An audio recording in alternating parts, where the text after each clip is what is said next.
por mim, sabendo que eu posso falar pelos irmãos também. Porque o mesmo Espírito que me acessa, me toca, me fala, é o mesmo que fala os irmãos também. Aqui, só de pensar, já é um turbilhão de pensamentos, de ideias, de sentimentos. Porque, por mais, entre aspas, repetitivo que seja esse texto, ele tem muitas lições a nos dar.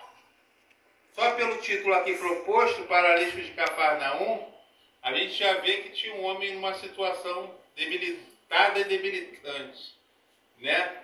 Eu gosto muito de hinos melancólicos. Ninguém nunca percebeu isso, né? Ninguém aqui nunca percebeu isso. Eu gosto muito de hinos compassados. Não que eu não ame os outros, também gosto. Mas eu gosto muito de hinos assim. Gosto muito de histórias, porque me levam a pensar, me levam a refletir, me levam a aprender. E quando eu me deparo com um texto desse aqui, enquanto eu li, eu lembrava de um hino que a Ellen nunca ouviu, tadinha, em casa. Ou seja, ela ouviu, já não aguenta mais, possivelmente. É aquele que diz assim, ó.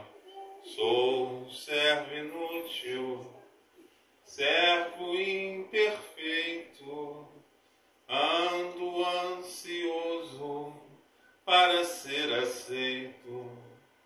Nesta imprudência, e assim segue, peço clemência, lava minha alma. E é mais ou menos isso. Se tu quiseres, podes me limpar. Depois falou ela. E dá vontade de cantar-me todos. Porque esse é o hino de alguém que se chega diante de Deus sabendo quem ele é. Sabendo da sua dependência, do seu incapacidade, essa é a palavra que talvez caiba mais, sua incapacidade de caminhar com os próprios pés. E aí, ele continua, sou servo inútil, servo imperfeito. E aí, como eu falei no primeiro texto, estrofe, ando angustiado para ser aceito. Ando ansioso para ser aceito. Esse é um sentimento que nós temos que ter, irmãos. A gente nunca vai ter uma coisa chamada autossuficiência. Nós nunca vamos ter alguma coisa que nos dê total disponibilidade de escolher nosso caminho. Eu ainda, essa semana, eu estava no trabalho e um cidadão do nada começou a falar um monte de coisa que trabalha lá comigo. Aí ele disse assim para mim, eu sei que você é da igreja, mas eu quero lhe dizer, eu sou muito melhor que muito crente e muito pastor. Eu achei interessante o começo da história dele. Aí eu falei, é mesmo, rapaz? Por que você pensa isso? Porque eu vejo muitos pastores e muitos crentes aí que erram e tal. Eu falei, rapaz, continua aí. Aí ele falou, eu falei, desabafa mesmo, meu filho, vai pro teu coração. E ele foi falando o quanto ele se achava bom e quanto achava os outros ruins. Eu falei, concluindo com isso o quê? Você está dizendo que você não precisa de ir à igreja, que você não precisa da igreja, você não precisa do evangelho. Ele falou, isso mesmo. Ele falou, eu fui muito à igreja na minha juventude. Hoje eu tenho 55 anos. 55 anos. E eu acho que eu estou muito bem como eu estou. Eu falei para ele, olha, eu vou falar para você uma coisa. Ao contrário de você, eu acho que eu estou muito aquém de muita dessa gente que você falou aí. Porque a Bíblia diz que nós devemos considerar o outro superiores a nós mesmos. E isso não é ter baixo autoestima, irmão. É diferente disso. Não é olhar para si mesmo e se sentir incapaz, além das outras pessoas. Simplesmente saber que nós realmente, a nossa essência é essa. Como tinha esse paralítico aqui em Cafarnaum, nós somos sempre, entre aspas, paralíticos diante do Senhor. Nós precisamos sempre de alguém com mais capacidade, mais força do que nós, para que nós possamos andar. E aí eu te falo assim, isso perdura até quando? Para sempre, irmão. Para sempre. A Bíblia fala, aquele que pensa ser alguma coisa, não sendo nada, engana-se a si mesmo. E aí eu olhei para aquele homem que não com desprezo, irmão, mas com, me desculpa a palavra, quase pena. É um sentimento horrível na gente ter isso, mas uma pena misturada com misericórdia. Eu olhei para ele e falei assim, rapaz, deixa eu te falar uma coisa. Você precisa mais de Deus do que você possa imaginar. Porque você diz que é melhor do que eu e qualquer um que se diz que é cristão. Só que eu digo para você, você está pior do que eu, sabe por quê? Porque eu sei da minha situação. E você não conhece a sua situação. Você acha que você está bem, mas você está caminhando a longos passos para a perdição, para a derrota, a bancarrota, para a destruição, a bancarrota da sua alma. E você acha que você está bem. Aí eu falei, para que você existe? Para que serve a sua vida? Qual o seu propósito? Ah, eu já me casei 5 vezes, ele me respondeu. Meu Deus. E minha esposa está lá em casa. Se ela quiser ir embora, pode ir também. Aí ele falou assim, porque eu não dependo de ninguém. Eu vivo a minha vida sozinho ou acompanhado, da mesma forma. E eu disse para ele, ao contrário de você, eu sou casado. E aí eu falei 23 anos, acertei? Eu falei há 23 anos, eu sou dependente da minha esposa e não só dela, de todas as pessoas que estão em torno de mim. E minha expectativa é que eu dependa mais, porque isso é da vida. Mais cedo ou mais tarde, se Deus assim permitir, talvez um dia eu precise de alguém que ponha uma colher na minha boca. Aí eu falei, se você não tiver essa consciência, se você pensa em Deus, Deus vai te alimentar de alguma forma.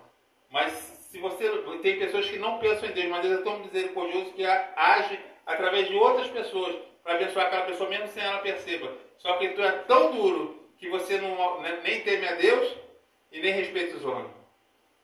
E a nossa conversa não foi agressiva, não foi, muito pelo contrário, foi muito franca. E a gente falou muito tempo ali.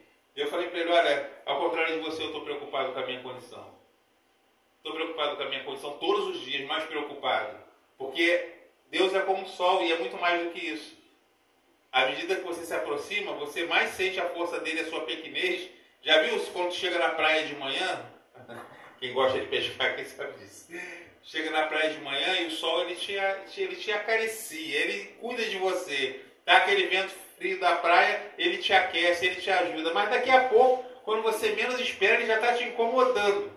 Daqui a pouco você já está procurando um jeito de se proteger. Daqui a pouco você já está inquieto. Daqui a pouco, se você não estiver pronto, é melhor que você vá embora. Eu falei assim para ele naquele dia, eu falei, meu querido, entre outras coisas eu posso te dizer, eu já estou querendo ir embora. Eu já estou diante de Deus numa situação de que eu sei que eu sou pequeno, Senhor.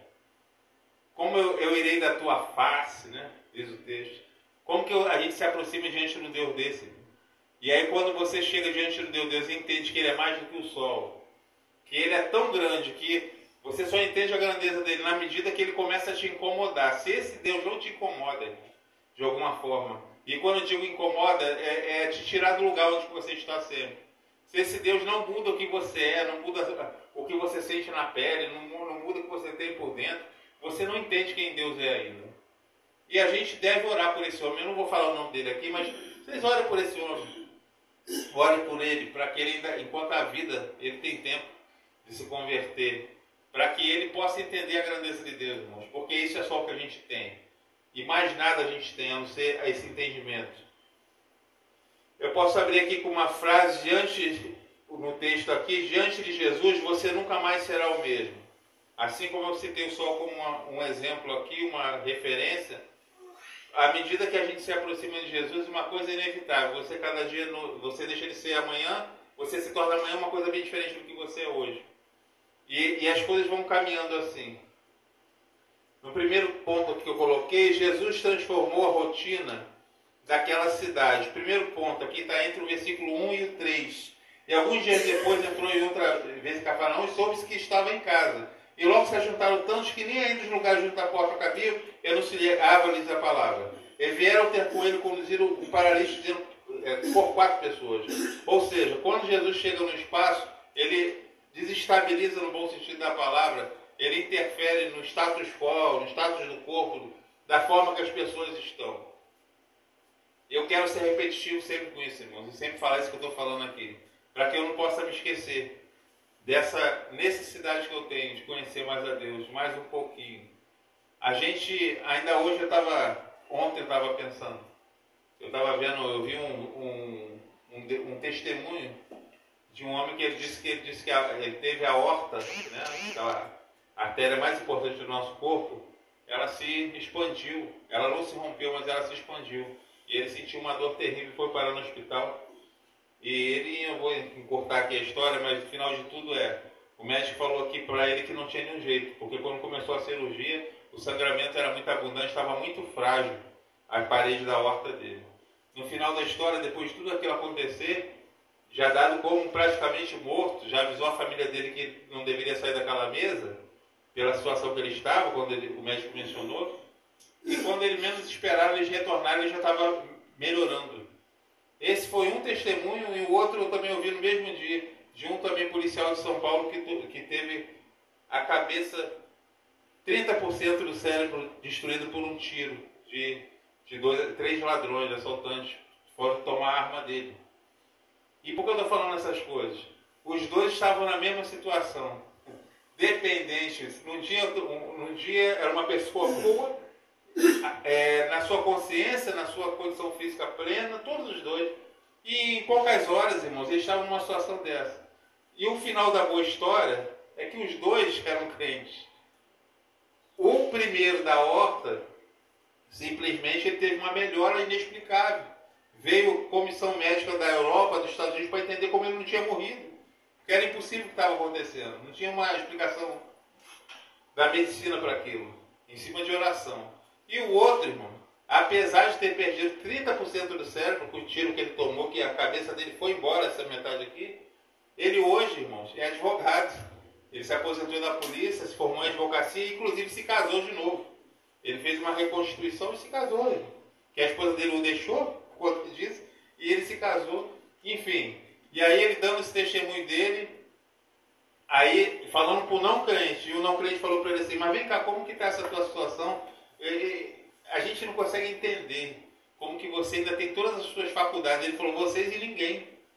Porque quem perdeu a massa cefálica como eu perdi, não poderia estar andando, falando, enxergando como eu faço. E a medicina não explica isso. E ele disse assim, sabe por que vocês não entendem? Porque o motivo de vocês não entenderem é a limitação que vocês têm. Agora, eu quero dizer para vocês, eu também não entendo, eu também sou limitado. Mas eu quero dizer que aquilo que o coração do homem não subiu nele, aquilo que a mente não programou, não desenhou, não estudou, a Bíblia diz que é aquilo que Deus tem preparado para aqueles que o amam. Então ele falou assim, eu não planejei tomar um tiro na cabeça e perder 30% da minha massa cefálica, só que eu também não sabia o que Deus queria com isso. E hoje eu vejo, onde eu passo, eu sou um testemunho vivo, eu já fui na televisão, eu já fui em tudo quanto é lugar, para testemunhar o milagre de Deus. Então a questão toda é essa, irmãos, não importa se a gente é muito apto, menos apto, se a gente tem muito, se a gente tem pouco, se a gente tem plano de saúde do melhor, se a gente não tem. Na verdade, nós somos carentes de Deus, irmãos. Nós estamos na mesma situação desse paralítico aqui. Todos os tempos nós temos uma cama que nós carregamos. E essa cama se chama nascer no pecado, irmão.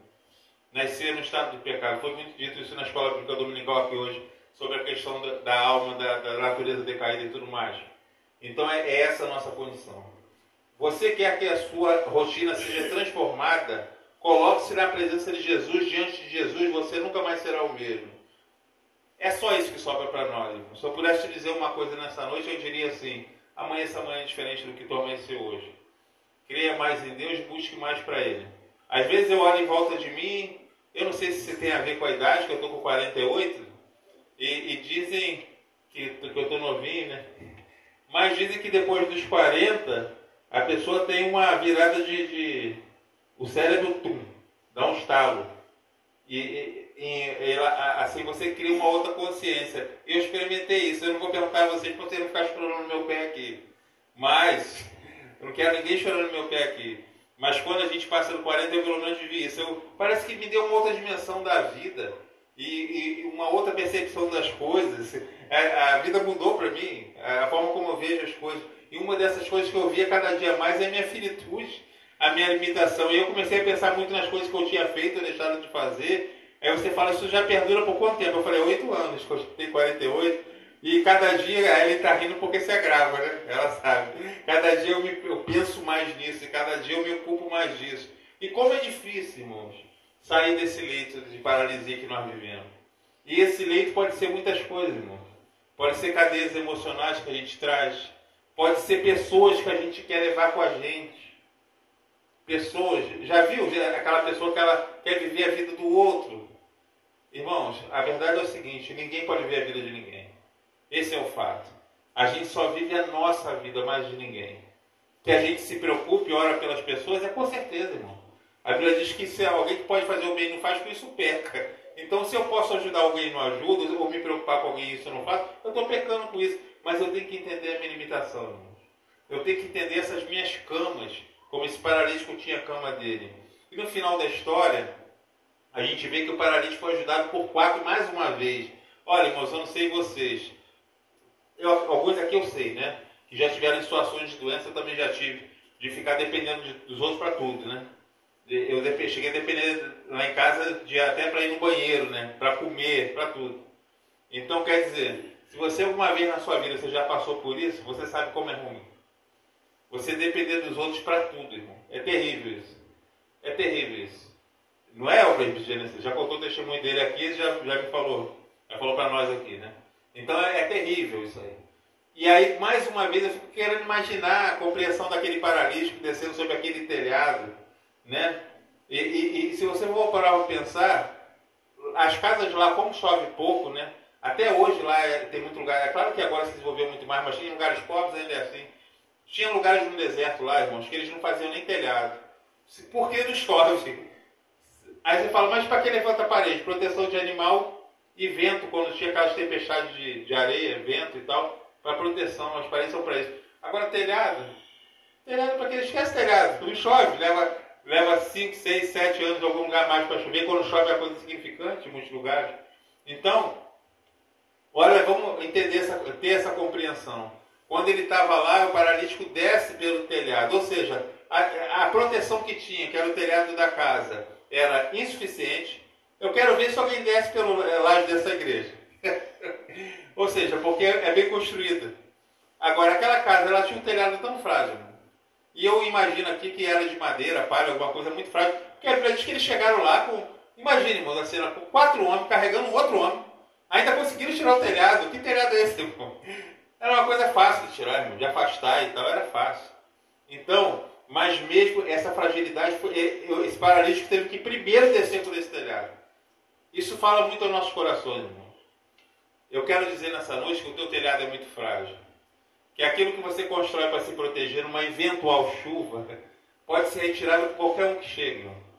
Pode ser por uma arma no seu rosto na rua, pode ser por um acidente. Eu lembro que uma vez eu saí daqui desse portão, fui com o Mário, que morava aqui na frente, para comprar pão ali no Remi.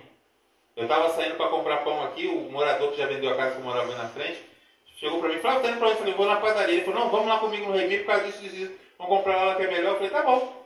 Entrei no carro com ele aqui, ó. Quando cheguei ali no Remi, a gente tomou uma... Quando ele desceu na rua aqui na Rodrigues Caldo, desceu um carro enfiado lá de cima, aquela Rio Grande, aquela rua, lá de cima. Eu estava do lado dele, foi livramento, que ele possivelmente teria morrido.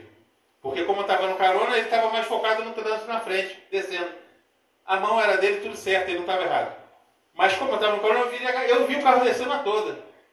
Só foi tempo de eu me segurar no banco e gritar, Mário! Quando eu gritei Mário, ele olhou. Ele deu um cavalinho de pau, parecia coisa de filme, irmão. Ele, do jeito que ele desceu a rua ali, ele deu um cavalinho de pau, ele é bom motorista. Quando ele deu o cavalinho de pau, mesmo assim, o carro que ia pegar na porta dele ia matar ele, porque a pancada lateral sabe que é pior, porque não tem nenhuma proteção ali, né? Ia amassar ele ali, eu também ia me lascar, eu ia virar rapadura também, ia pro saco, como diz, porque o jeito que o carro veio, meu irmão. E aí, quando ele deu aquele cavalinho de pau, entenda, o carro virou, e o carro bateu na gente, foi parar lá na calçada no comércio, lá embaixo. E deu, mas mesmo assim, ainda acabou com a porta do carro, estragou. E eu saí do carro meio zureta, porque a gente rodou, né? E aquela pancada, tu sabe quem já sofreu acidente, sabe como é que é? Tu sai, tu fica procurando onde que é chão, onde que é terra, onde que tu sabe. O negócio sabe, é meio difícil. Nervoso ele também. Enfim, eu fui comprar pão e quase que eu fui pro outro lado da vida. Quase. A gente é muito frágil. O nosso telhado é muito frágil. A gente tem um monte de planejamento, um monte de coisa que a gente faz, mas aquilo que a gente põe sobre a gente sempre é muito frágil. Na verdade, as coisas só começam a dar certo quando Deus usa alguém para tirar isso que a gente colocou e descer a gente para a zona, a área do milagre que a gente precisa chegar. Essa é a grande verdade. A gente precisa estar no lugar que Deus quer que a gente esteja. E eu te digo uma coisa, com certeza. Estar onde Deus quer que a gente esteja não é uma coisa fácil. Não é uma coisa fácil. Passa pelo milagre, passa pela ajuda dos outros. Passa pelo monte de gente carregando a gente. Passa por uma cama que a gente não quer estar, ou seja, como um paralítico não queria estar. Mas é esse lugar que Deus quer que nós estejamos. Esse lugar que aquele conhecido meu lá não entende que ele precisa estar. Esse lugar de ser levado por alguém, esse lugar de passar por lugares que ele não quer passar, esse lugar de fazer um caminho alternativo, irmão. Porque Jesus, nesse mundo, é um caminho alternativo. A Bíblia diz que o Evangelho é loucura para aqueles que não entendem. Então andar com Deus vai ser sempre uma coisa difícil de compreender. Inclusive para aqueles que andam com Ele, irmão. É só você olhar para a Bíblia, as inúmeras situações dos personagens bíblicos, Pedro não entendendo, não querendo que Jesus lavasse os pés, e outras questões mais, irmão. A gente vê a dificuldade de entendermos qual é a vontade de Deus para a nossa vida. Mas nós precisamos aprender. A presença de Jesus transformou o sentimento dos ouvintes. No versículo 8, os escribas, suas... Eu estou sem óculos aqui, vou botar. Sua curiosidade foi transformada em animosidade. Todo o ódio mostrou que a aversão inicial virou o desejo de matar Jesus. Irmãos, tu pode ter certeza que quando Jesus chegou no ambiente, ele mudou o espaço que estava ali. Quando você é um representante de Cristo em qualquer lugar, seja na sua família, irmão, seja na sua casa, seja no seu trabalho, onde que seja, você muda o espaço onde você está inserido. Você muda, irmãos, o espaço onde você está inserido.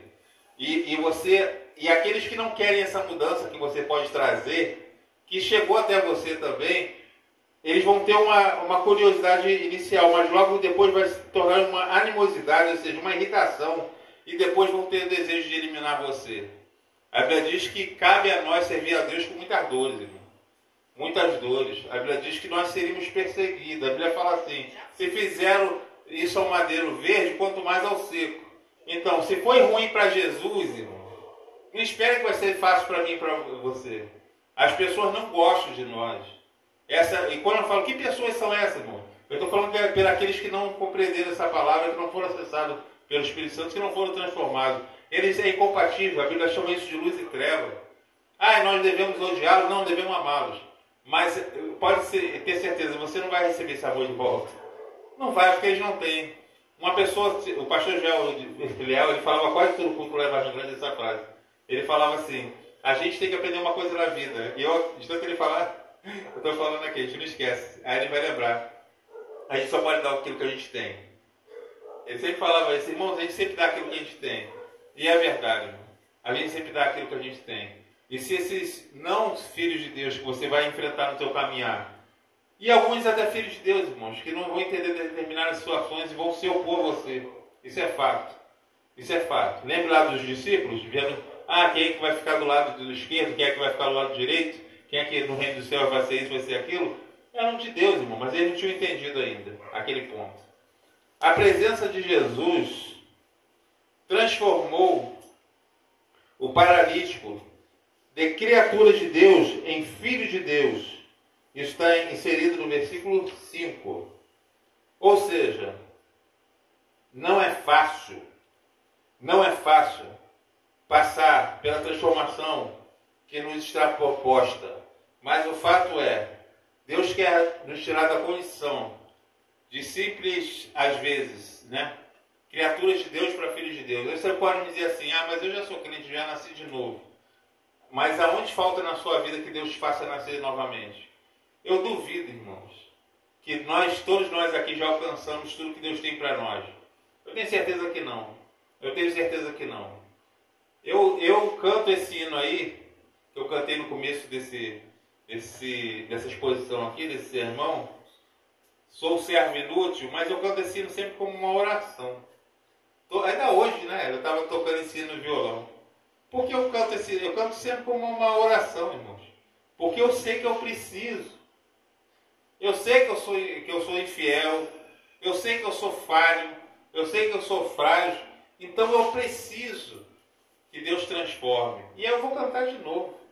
Sou um servo inútil, servo imperfeito, ando ansioso para ser aceito. Nesta imprudência, tirei alto, peço clemência, lava minha alma, compaixão, Senhor. Sou um servo inútil neste caminho, que farei sozinho. E aí eu não lembro o resto. Mas enfim, nós somos servos inúteis. Neste caminho, o que nós vamos fazer sozinho? O que nós vamos fazer sozinho? Eu mostrei esse hino para um rapaz que trabalha comigo, ele é novo crente, ele está na igreja há um ano e alguma coisinha. E ele falou, o que você está ouvindo aí? Eu falo, cara, eu só ouço coisa que você talvez não vai gostar de ouvir. Aí ele falou, por quê? Porque eu só ouço coisa mais melancólica, arrastada, com letra mais de reflexão. Você é jovem, você vai querer ter 28 anos, né? De repente você vai querer aí um Fernandinho, uma coisa mais atual da música evangélica. Ele falou, não, deixa eu ouvir aí. Eu falei, não, vem cá, eu vou te mostrar então. Aí ele parou, ficou quieto. Eu já estava esperando a crítica. Aí ele olhou para mim e falou assim, rapaz, isso é bonito demais. Eu falei, rapaz, vejo que és crente. Vejo que és crente. Ele falou, isso é bonito demais. Aí ele chegou para trabalhar comigo lá esses dias. E aí quando eu vejo ele, tô ouvindo, Flávio, aquele outro que você falou também. Aí eu falei, o Zé de Paulo, ele falou, tô ouvindo o Zé de Paulo. Eu falei assim, grande